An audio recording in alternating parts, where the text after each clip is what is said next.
What's up everybody, Brian Tong here, and in case if you haven't noticed, iOS 18.2 is now available for all of you to download to your iPhones. Now it does support a variety of iPhones, but remember all the Apple Intelligence stuff, which is like the new stuff, that's for iPhone 15 Pro and beyond, right? 16 Pro here in my hand. Now, I've had this for about a month and a half. I've been able to play with it a lot. I did a previous video on the 18.2 beta that you can check out, but I think after using it all this time, the biggest impact and what changes and makes this feel the most difference is gonna be the ChatGPT integration, at least for me. Yes, we know about Genmojis, we know about Image Playground. We're gonna cover that here, but I think that's really the difference that I felt. And again, this is all run on Apple's own built models. It's accessing their Apple private cloud to do the processing of this generative stuff. But let's just kind of jump into it, show you those features, and then some new ones that I didn't get to show you the last time I covered 18.2.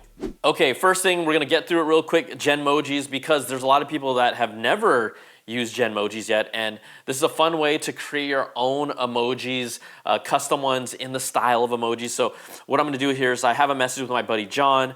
I'm gonna go in here, and if I wanna write a message, what you'll have is obviously suggestions, but I'm gonna go here to the little emoji character, and then here on the right side, this is where it's kind of a rainbow looking guy. I'm gonna hit this, and this allows me to make a custom emoji. Now it's just in Hawaii, so I'm gonna respond to John's comment by saying pineapple, thumbs up, and what it'll do is it'll generate a variety of custom emojis that never existed before that you come up with. You can't use anything like licensed characters like Batman or Mickey Mouse or anything like that, but it shows you a few different options that I can just kind of have fun with.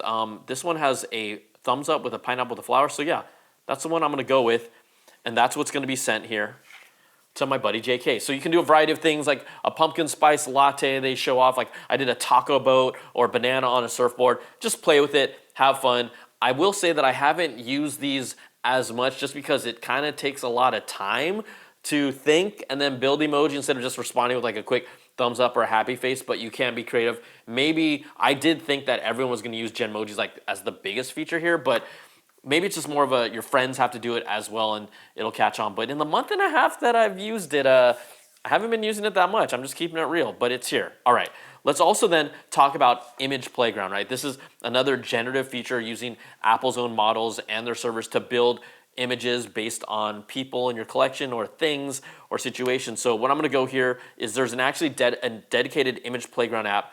Now I've made some different versions of family members and friends and loved ones in here, but I'm gonna show you again really quickly how it is because we went into detail with it before. You can pretty much describe an image and add different suggestions to a list. So I'm gonna start off with something like, they give you some prompts, but I'm gonna go here to show more, and we have categories like themes and costumes and accessories and places. So let's go with a forest. All right, that's gonna be one of our prompts. Let's do a forest with sunglasses, and then I'm gonna remove myself. I wanna put someone different in here because again, you have different contacts and people and loved ones that you have. Right now it shows the forest and the sunglasses. I'm gonna do someone like my nephew. Let's go with Jake right here. And it's gonna pull from photos of Jake because, right, these are family members that you've labeled as well. And so now let's go with this one here. All right, I'm gonna say done. And it's gonna use Jake, sunglasses, and forest to come up with these different Image Playground images. All right, there you go. He doesn't have sunglasses there. He has sunglasses there. Doesn't have sunglasses there, but there's still forest. So they comes up with different options. You can choose what you want. But that's essentially, you can send these as as photos to people. You can also use this within things like Freeform or to create like images while you're creating some sort of like a document. But Image Playground, again, I played with it when I first got it, but I haven't been playing with it that much since. I'm just keeping it real, but they're here in 18.2. Fun, cool.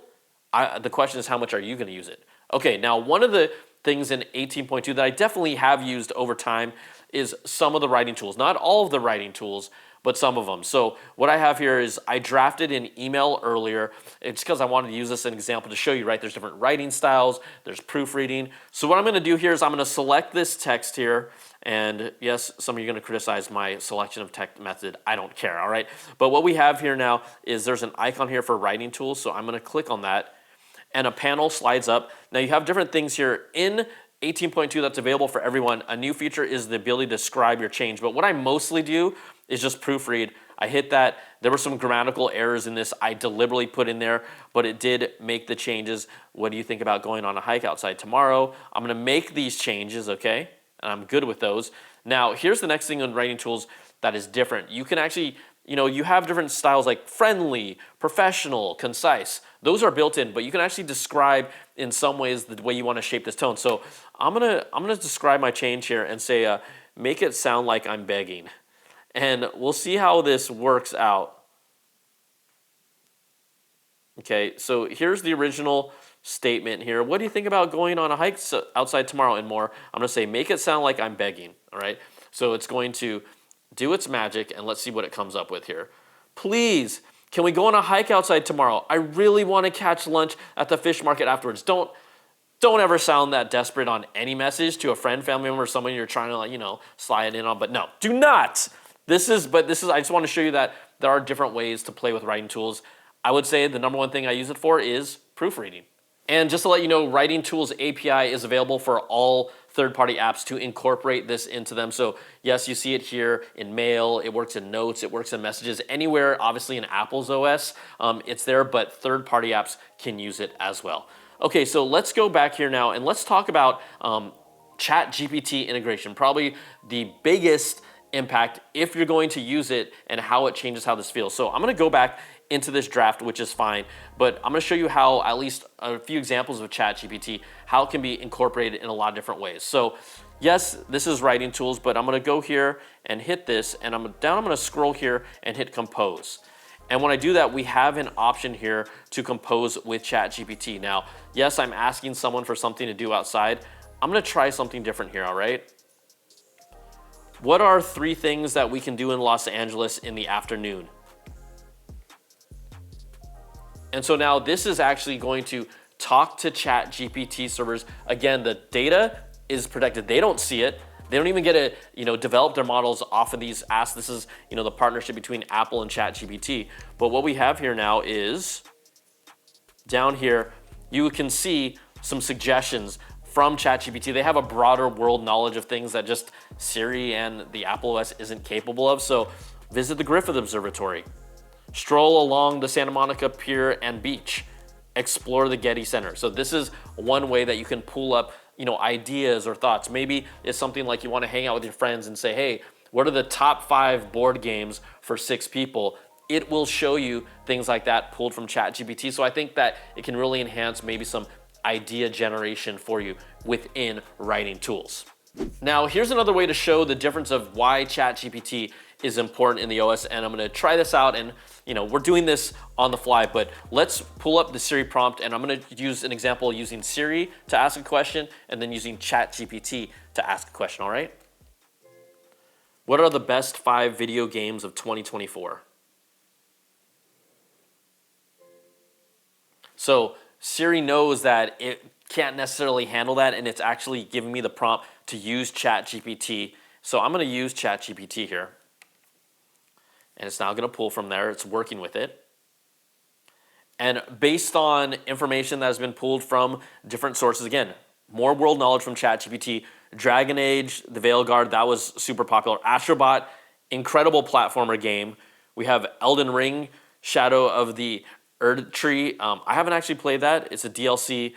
Black Myth of Wukong, that was a super popular game as well. It probably hasn't considered that Marvel Rivals just came out, but this is just, of course, this is not the default list of, but these definitely, I would say 3 of the 5 that showed up here are definitely a Game of the Year level contenders, but that is something that Siri just can't handle. Let me show you another example here, okay? Let's try this. Help me make a 4-course meal with steak as the main course for a family of 5. We're gonna test it here, all right? It's gonna ask me again to use ChatGPT as the prompt. So we're gonna show you in a little bit of how you can remove that. But here we go. Appetizer, ooh, caprese salad. Soup, classic French onion soup, all right? Main course, grilled ribeye steak. Dessert, chocolate lava cake. Who doesn't want that? Now, on the phone here, it shows you this prompt. Here's the other thing. this is a good idea generator, but if you actually use the ChatGPT app that is available on iPhone, it'll actually give you a breakdown of the recipe, but the way that this is condensed here in this format, it still shows you a nice layout. So that is pretty cool. But again, those are two small examples. Again, more detailed information that comes through ChatGPT integration that would not exist if it just wasn't there. Okay, we want to show you another place where ChatGPT integration is really important. Again, remember, all of these AI Apple Intelligence features are iPhone 15 Pro and higher, but this one, Visual Intelligence, requires the camera control button, which is iPhone 16 models and higher, so 16 and 16 Pros. So I'm gonna do a long press on the camera control button. That prompts Visual Intelligence. I haven't used that button in a while, for the record. But what I'm gonna do here is we got here a friendly watermelon, okay? And we're gonna show you how this is different. Okay, I'm just gonna do the regular image search, and this prompts communicating with Google, and yes, you get an image search of, yes, thank you so much. This is a watermelon. Okay, that's cool, we know it. But you can identify things like toys and products and things to buy. But what I really like here is on the left side, you have that ask button. So I'm gonna click on it here, and of course, it's gonna ask ChatGPT. The thing to note really quickly is you can turn off the prompt to ask ChatGPT, but when you're doing any type of image recognition or document recognition, it's always gonna let you know that it's doing it. But here we have, okay, this is a watermelon, blah, blah, blah, has more knowledge from ChatGPT, but I'm gonna do something and kind of level this up and say again, what recipes can I make with this? All right, and I'm gonna hit this button here. And again, knows that it's a watermelon. It's gonna be working with ChatGPT, but here we go. It pulls up, with watermelon, you can make a refreshing watermelon salad by combining it with feta cheese and mint and a drizzle of balsamic glaze. You know that feta watermelon salad hits hard, but this is another small way of how with Visual Intelligence, ChatGPT enhances what you do. Okay, so now I wanna show you again, I told you can remove that ChatGPT prompt, so let's show you where to go to do that. So we're gonna go here into settings, and we're gonna go here into Apple Intelligence in Siri, and then keep scrolling, and what you'll find here is a section for ChatGPT. I'm gonna click on that, and confirm ChatGPT request. This is if you do not wanna see that little blue button that you've seen a few times to always say use ChatGPT when you do a query. So I'm gonna turn that off, and then what that does is it removes you from having to do that all the time. See, I'm looking out for you. I know you love that. All right, now before we keep on going and showing you more features, let's take a moment to thank the sponsor of this video, Taurus. Taurus has been a regular sponsor of the channel, and they've now brought their iconic O-Stand 360-degree spin case to the iPhone 16 Pro and 16 Pro Max. Taurus originally designed the O-shaped stand case, and it combines a kickstand and a ring grip with MagSafe for an all-in-one solution that's built into a case. Now you can stand your phone in portrait mode or landscape mode at the angle of your choice with it, and it can still act as a ring grip as well. It's grip friendly on the sides with rounded corners, and a sleek back panel and a 40% stronger magnet creates a solid connection to accessories. Its lens protector is elevated by 0.33 millimeters to form a protective barrier for your camera. Plus, it also gives you 12 feet of drop protection with the O-Stand 360 spin case. And then there's a cutout to give you access to the iPhone 16 Pro's new camera control. I have it in 3 colors. There's ivory, onyx, and then dune desert gold, which is the more stylish of the bunch. It's one of the most truly versatile cases on the market. And then to complement it, Taurus also has their Glass Go X screen protector. This is a glass screen protector with an easy to install 2-step snap and pull system with 12-foot military protection, and it's also scratch resistant. You'll get 100% coverage on your display with a thickness of 0.71 millimeters that balances touch sensitivity and protection. Combine the O-Stand 360 spin case with Glass Go X for the best protection and functionality together. So check out the link in the description for a discount code. Taurus is here to make your iPhone live longer. All right, now let's get to some of the other features, because you could just see how important ChatGPT is to really enhancing the experience of 18.2, but there's also some other features that we didn't get to show you in my 18.2 beta that are now available. And I think the biggest one for creatives has to be voice notes. So I'm gonna go into the Voice Memos app, and if you trust me, right, this whole idea is that you can now record 2 layers of audio on top of each other. So this could be for ideas, but a lot of times for musicians or creatives, this is a tool that they can use. So bear with me that we're gonna just do this on the fly, and I'm gonna try and show you how this works. So I'm gonna first hit record here, and it's gonna obviously record a voice memo. So let's say I have a tune in my mind that I wanna sing, and so I'm gonna do the background for it, and then we'll do another layer for it. Okay, here we go, ready? Okay.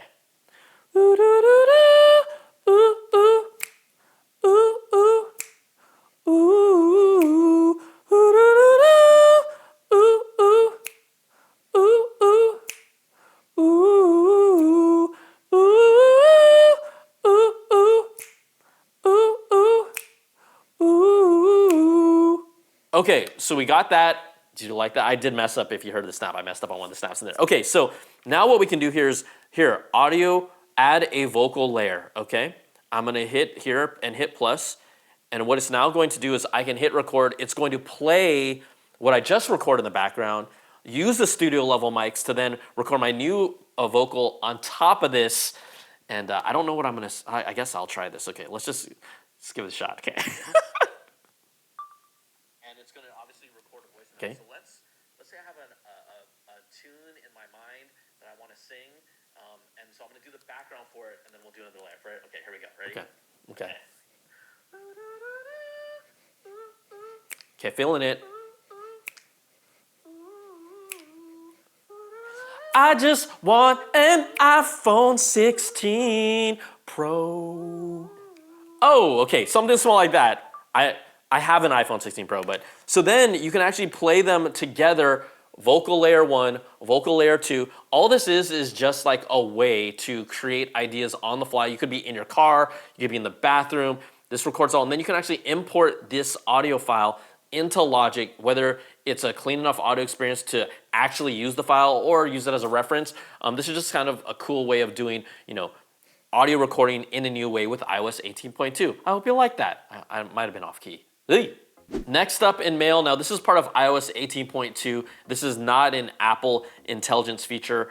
Even doing the voice recording layer, you could do that with other phones as well. But here, we know that one of the things is that you have the priority where it detects which emails are most important. So you can already see that there might be some hiccups because it is showing me 2 priority emails of the same email and saying, hey, it's a priority, which I get, but I don't think I should be seeing 2 of them. I think there should be different ones here. But one of the things is that you'll notice these kind of icons on the left side that are relevant to the emails that you have, which can be good notifiers, right? You have the PayPal logo there, Outrigger, you have things like alerts. But what is one of the things new in Mail is that you can now sort your mail by categories, okay? And these are different categories that might help how you look at your mail in different ways. You have your primary mail, that's fine. Over here, this breaks it down on this icon. Transactions, right? Whether they're bills or things you purchased, you can have that there. Over here, we have some different updates. These are like, you get a lot of random subscription mail updates from different services or products that you use. And then you have promotions here.